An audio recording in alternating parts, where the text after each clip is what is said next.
Like the threads? Your costume's ridiculous. At least I'm wearing pants.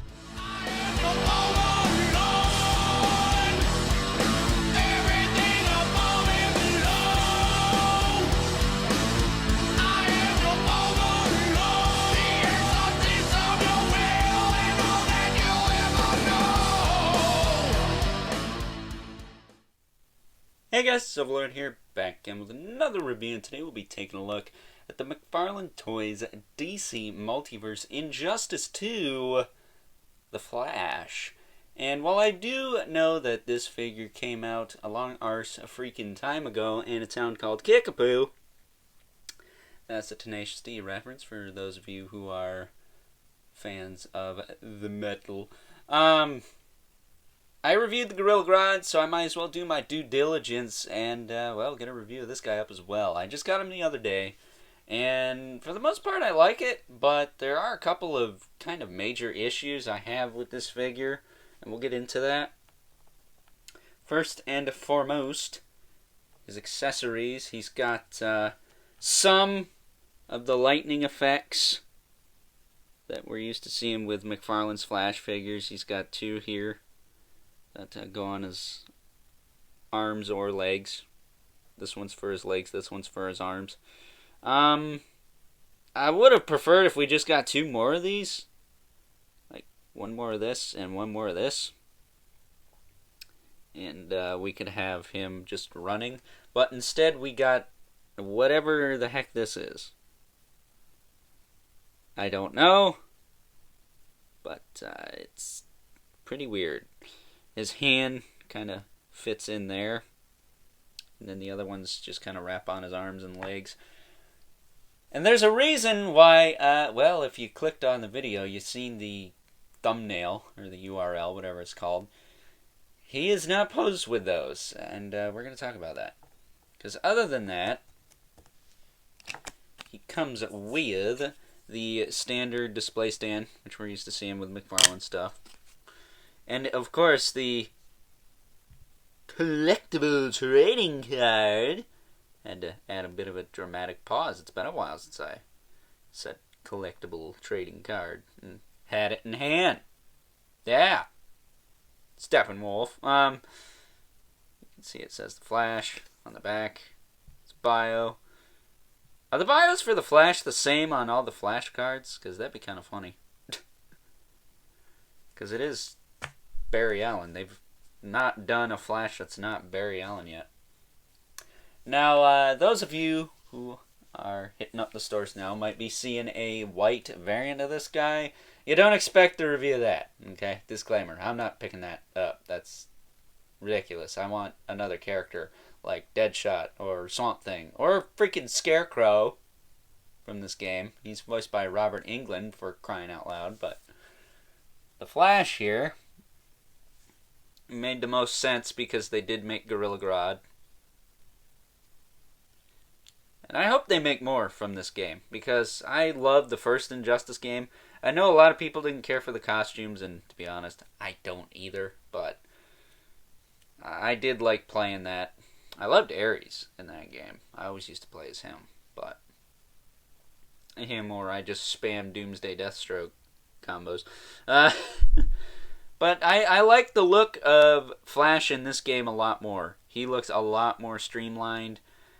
It's a little bit movie-inspired, I think, but not too far to where it looks like tactical gear or armor padding or just straight boredom like the MCU seems to be doing nowadays. Yeah, that's right, I said it. The Eternals look like crap to me, so deal with it. But this design I'm okay with. This looks cool. I like the suit. It's very kind of New 52-ish or Rebirth-ish, so I dig it. I think it's cool. That said, my major gripe with this figure lies in the feet. They are too loose to pull off a running pose. The swivels.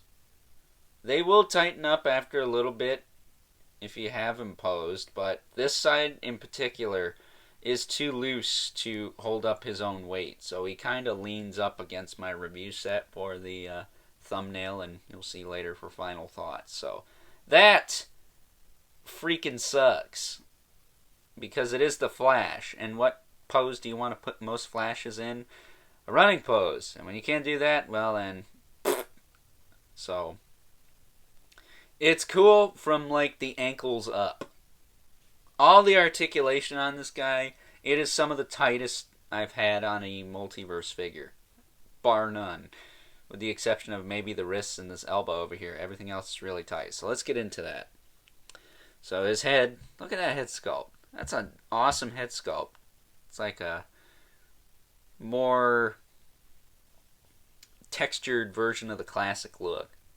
I dig it. But his head will rotate around pretty good. He will look up really far down. He does have some side-to-side tilt action as well. So really nice articulation in the head. This is how you do a double ball peg. He can't look down a ton, but he can look up. He can tilt, and he can look side to side. I mean, what's everyone else doing with these ball hinges? I mean, if you can have a nice, clean neck like this with no gap, mind you, then what's everyone else's excuse? I think they're all tripping, but shoulders go out to the side about that far. They go a little past 90. So that's good. They will go back down. Just got to push a little bit. Does have the swivel. He's got the butterfly thing we're used to seeing in this line. It can shift all around. That's cool. He's got a bicep swivel that mostly spins inward, which is odd. Not quite sure why that is, but you can get it out there. You just got to kind of push it, like Static X says. He does have a double jointed elbow that goes all the way up. Really good. This side doesn't feel like it's straightening out all the way for some reason, but whatever. He does have a hinge and swivel in the wrist. They're on ball hinges, so you can adjust them to make them in and out or up and down, so that's cool. Standard stuff there. Torso joint sucks. Again, why can't I crunch these dudes forward, man? You can do it a little bit. Not as well as you can crunch them back. But whatever. He does have some side-to-side rotation and some tilts in the torso as well on both ends.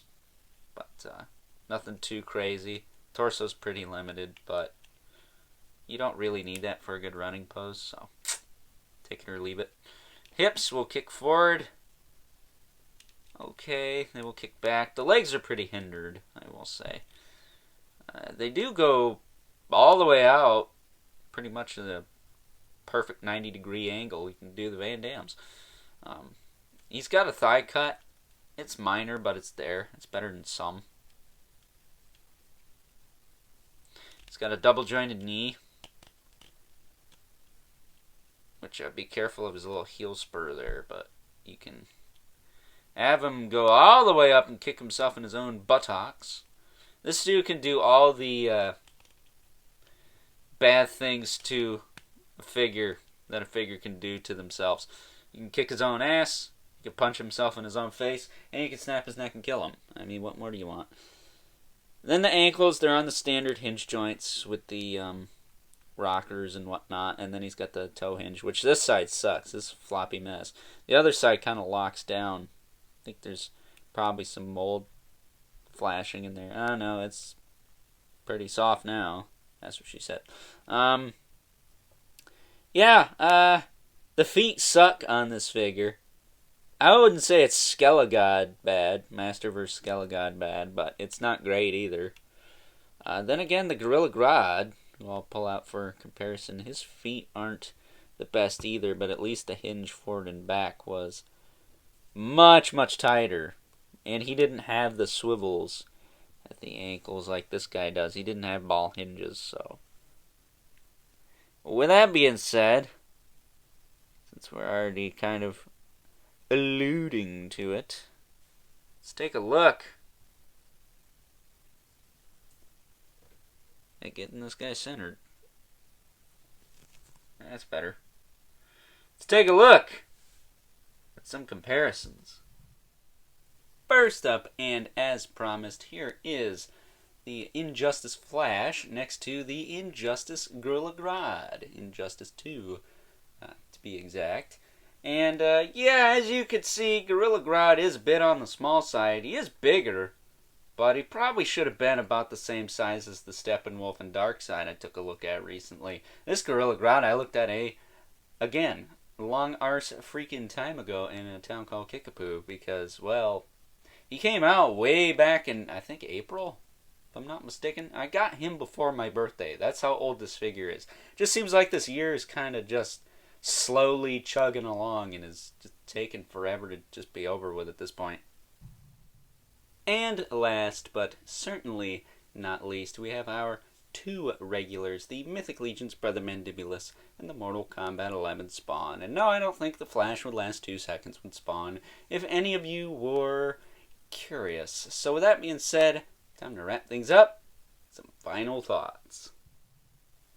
Overall, and while I do actually really like the way this version of the Flash is designed, and for the most part I dig this figure, the loose ankles just kind of ruin it for me. I mean, it's a Flash that literally cannot be posed in a running pose unless he's leaned up against a wall, and that sucks. Tie that up with the fact that I'm not the biggest fan of the power effects either. Yeah, this thing could have been a lot better in my opinion. I wish they just recycled the other Flash's power effects instead, maybe. Something like that. Because, well, the way I see it, if it ain't broke, don't fix it. So, while I do think this is a decent enough release from this line, unless you are collecting the video game figures from the DC Multiverse, I can't really say I fully recommend this one. So with that being said, I hope you guys enjoyed this review. Don't forget to like this video, hit that subscribe button and that notification bell so you know whenever I upload more reviews like this one. Gotta show that algorithm who's boss, right? And if you haven't already, hit me up on Instagram at Overlord Productions, and don't forget to leave a comment in the comment section below. Let me know what you think of this figure, whether you want it, love it, or hate it. But remember, keep the comments civil, because the world sucks enough as it is, especially when runners can't be posed running. I mean, what's up with that? And until next time, I'll catch you guys later.